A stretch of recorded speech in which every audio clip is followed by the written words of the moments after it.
Баарыңызга ушундай белек насип кылсын. Азыр мен ушундай толкунданып турам, эмне дешимди билбейм да.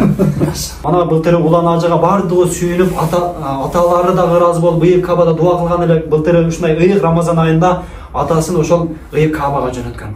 Улан Ажы жүрөктөн берген экен.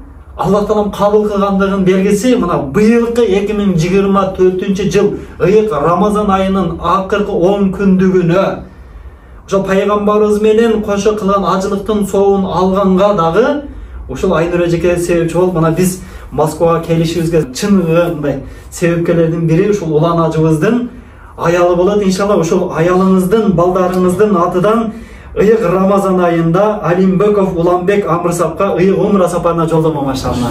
Аялыңыздын атынан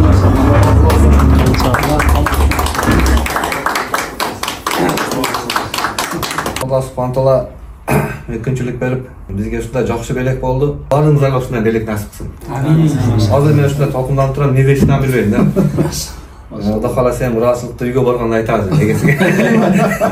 Ошол баарыңызга насип кылсын. Алла кабыл кылсын. Бул жалган жашоодо ар бир аялды ушундай Хадича энебиздей аялдардан кылсын машалла. Ушу өмүрүн динге арнап, ушу башкаларга дагы дин барып калса, башкалар дагы сахабалардын үй бүлөсү сыяктуу толук бактылуу болуп калса, ар бир инсан кыямат күнү пайгамбардын сүйүнүчүнө себеп болуп, бейиштин каалаган эшиктеринен кирип калса, пайгамбарыбыздын сүйүнүчүнө, кубанычына себеп болуп, пайгамбарыбыздын мубарак колдорунан биринчилерден болуп кавсар суусун ичип калса, бейиште эң чоң сыйлык бүткүл ааламды жараткан Аллах Тааламдын жүзүн көрүү, ошол сыйлыкты алып калса деген үмүт менен жашаган ушул Улан агабызга ушул убакыттан пайдаланып ыраазычылык билдирип кетебиз.